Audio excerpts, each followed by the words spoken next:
कौन? नरेंद्र दामोदर दास मोदी धोखेबाज हैं ये। विचित्र धोखेबाज। हाँ। देखिए, उनको महंगाई नहीं दिखाई देती, उनको चीन द्वारा कब्जा की हुई भारत की जमीन नहीं दिखाई देती। हमारे 20-20 सैनिक विथ कमांडिंग ऑफिसर सहित जो मार दिए गए, हमारे देश का प्रधानमंत्री निर्लज्ज निर्लज्ज प्रधानमंत्री और इस देश के लिए कलंक। और मोदी है तो मुश्किल है जीना, मुमकिन है कहा जाता है, मुमकिन है, मुश्किल है। हाँ। इस देश के लिए वो कलंक है, कलंक। हाँ। आप बताइए, किसी देश में हगने के ऊपर, मुँहने के ऊपर जीएसटी लगती है, जो है कफन के कपड़े पे जीएसटी लगती है, शमशान घाट में जीएसटी लगती है। ये महंगाई नहीं है तो और क्या है? बच्चों का दूध, दही, पेंशन, सब पे जीएसटी नहीं लगी है? लेकिन राहुल गांधी ने कहा कि राहुल गांधी ने जो कहा न्यायपालिका निष्पक्ष नहीं रह गई है। जो मैं विश्वास नहीं है, भरोसा नहीं है न्यायपालिका। मैं अपनी भाषा में बोल रहा हूँ कि न्यायपालिका ने पेगासस पे निर्णय नहीं हुआ होता। पेगासस पे सरकार जांच कराने से लिए और जांच एजेंसियों का सहयोग करने से पीछे हट गई। पेगासस वाला बिल्किस बानो के रेपिस्टों को 15 अगस्त को ये बयान दे रहे हैं यहाँ से। महिलाओं का सम्मान, भावुक हो गए प्रधानमंत्री बोलते। अपने बीबी को खुदा सम्मान नहीं दिला पाए। जो लुगाई का नहीं हुआ उस देश का होगा। देश के लिए छोड़ा है। अच्छा, देश के लिए। हे नरेंद्र मोदी जी, इस देश की भलाई के लिए आप प्रधानमंत्री के कुर्सी का त्याग कर दीजिए ताकि देश का भला हो सके। आप जैसा अनपढ़, जाहिल, निकृष्ट, भ्रष्ट प्रधानमंत्री न हुआ है न होगा। देश के लिए वो कुर्बानी दे रहे हैं। कौन सी कुर्बानी दे रहे हैं? इनके पापा गए थे, स्वतंत्रता संग्राम सेनानी थे। इनके जो तथाकथित वो सावरकर थे, अंग्रेजों के दलाल थे, जासूस थे। 60 रुपया पेंशन महीना मिलता था। सवार होकर के अपने जन्मभूमि को अच्छा, इतना बड़ा झूठा। ये बताइए, जिस जेल में बंद थे वहाँ सुराग भी नहीं था। तो कौन से बुलबुल पे उड़ के जा रहे थे? कौन से बुलबुल पे? अरे कौन से महान थे? तो मरे क्यों? काहे मरे? अंग्रेजों के सामने माफीनामा काहे लिखा? असहयोग आंदोलन का ये पढ़ाया जा रहा है। अरे आपको बता दूं, अंधेर नगरी चौपट राजा, सवा शेर भाजी सवा शेर खाजा। ये अनपढ़ जाहिल, आपको बता दूं, ये ठग है, विचित्र धोखेबाज। कौन?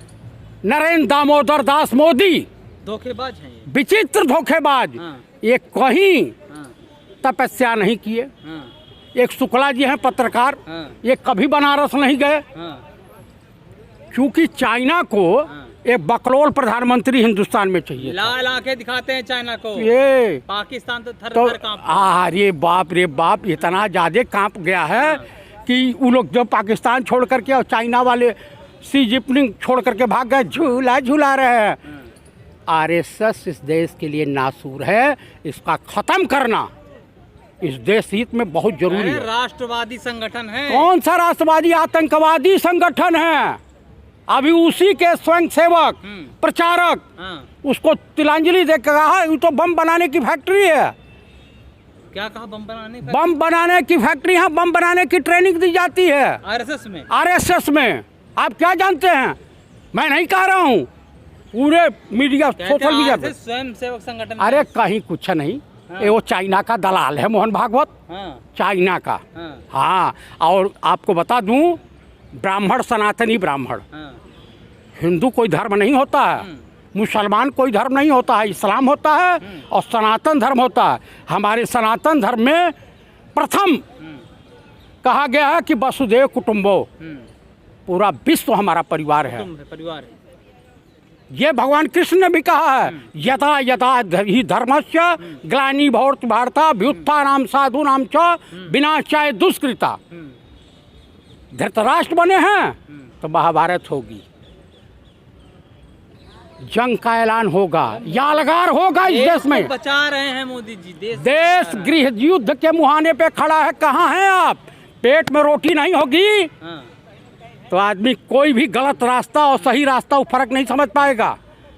अगर कोई मुसलमान है तो वो हमारा भाई नहीं है। स्वतंत्रता आंदोलन में उनका योगदान नहीं रहा है। किस बेवकूफ ने कह दिया आरएसएस वाले हाफ कच्छाधारी इस तरह की बात करते हैं। अभी बिल्किस आप बिल्किस बानो का जितने भी बलात्कारी हैं छोड़ दिया गया, इसलिए छोड़ा गया कि वो संस्कारी लोग थे। संस्कारी नहीं थे, ब्राह्मण थे। वो संस्कारी नहीं, दुराचारी थे। दुराचारी संस्कार ब्राह्मण समाज के लिए कलंक हैं। वो हैवान हैं, वो राक्षस हैं। हमारे देश की कोई भी महिला, कोई भी बेटी के ऊपर इस तरह से उनकी आंख फोड़ देनी चाहिए। बिल्किस बानो ये समझिए कि हिंदुस्तान की बेटी है। शर्म नहीं आती, लज्जा नहीं आती।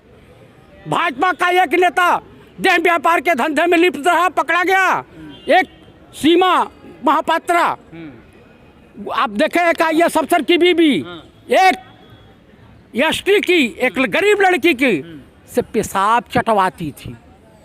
ये मैं नहीं कह रहा हूँ, उसका बयान है। बच्ची का उसको तवे पर रखा, उसको प्रताड़ित किया, 8 साल बंधक बना के रखा। अरे बेशर्मो, डूब मरो चुल्लू भर पानी में। राम के नाम को कलंकित कर रहे हो। राम राज्य बना रहे हैं। इनके बाप नहीं बना पाएंगे, भंगी राज बना रहे हैं। हाँ, ये राक्षस राज बना रहे हैं। बात कर रहे हैं आप। लेकिन जो बिल्किस बानो को छोड़ा गया तो उनको बताया कि जो ब्राह्मण और जो उनके मुझे मिल जाए तो जूता से मारूं। उनको छोड़ने वाले उस मुख्यमंत्री बेहुदा, उसकी बेटी के साथ बलात्कार अगर हो जाता तो वो, अगर गुजरात के मुख्यमंत्री के बेटी के साथ बलात्कार हो जाए, उसकी बहू के साथ बलात्कार हो जाए, तो क्या बलात्कारियों को माफ कर देगा? उस बेशरम से पूछिए, बेहया आदमी से। क्या ये गुजरात का जो चुनाव होने वाला उससे पहले तैयारी हो रही है हिंदू मुसलमान की? क्या एकदम इस देश में कुछ अजीबोगरीब 100-200 सैनिक मरवा देंगे सब, या CRPF की किसी टुकड़ी पे हमला करवा देंगे। ये कुछ न कुछ करेंगे। हाँ, एक आखिरी सवाल, कांग्रेस पार्टी जो भारत जोड़ो अभियान चला रही है, क्या कहीं लग रहा है आपको भारत टूटा हुआ नजर आ रहा है क्या? मैं आपको बता रहा हूँ, देशवासियों को ये समझाने की कोशिश कर रही है। जरूरत कैसे पड़ गई भारत? जरूरत इसलिए पड़ गई कि भारत आर्थिक रूप से दिवालिया हो चुका है, बर्बाद हो चुका है। रोजगार किसी के पास नहीं हो। हमारे देश के लोग आतंकवादी न बने, हमारे देश के नौजवान जो है हाथों में असलहा न उठावे। इसका प्रयास है कि तसल्ली रखिए और सत्ता बदलिए। अग्निवीर बना तो रहे हैं ना? अग्निवीर, पहला अग्निवीर तो आपको नितिन गडकरी यहीं सामने हैं, बन गए। दूसरा अग्निवीर बनने वाले हैं योगी आदित्यनाथ, आपको मैं बता रहा हूँ। तीसरा अग्निवीर बनने वाले हैं राजनाथ सिंह। इस तरह से तमाम फहरिस्त में है, लंबी लिस्ट है। और शिवराज चौहान ये भी अग्निवीर बनने वाले हैं। तो ये अपने ही लोगों का शोषण करता है। नागिन जब बच्चा देती है तो अपने ही बच्चों को निगल जाती है, खा जाती है। तो ये नाग हैं, सांप है, जहरीले सांप, विषैले सांप हैं ये लोग। हाँ, अभी आप कह रहे थे कि ऐसा कोई सगा नहीं जिसे नरेंद्र मोदी ने ठगा नहीं। सर, आप ही के पार्टी के नेता हैं, कह रहे हैं कि भारत जोड़ो से पहले कांग्रेस जोड़ो अभियान चलाना है। वो कौन है बहादुर? राहुल जी जब उनके खिलाफ लड़ाई लड़ रहे थे तो यहाँ के पदाधिकारी क्या कथक डांस कर रहे थे? मुंह में दही जमी थी, उनका साथ नहीं दे सकते थे। आप तो पूरे किसान आंदोलन में रहे हैं ना। पंजाब के कुछ सांसद थे, चाहे बिट्टू हो, चाहे डिम्पा हो या ओझला हो, यही हम लोग बैठते थे ना। गाजीपुर बॉर्डर पे भी जाते थे। आप चश्मदीद गवाह है ना।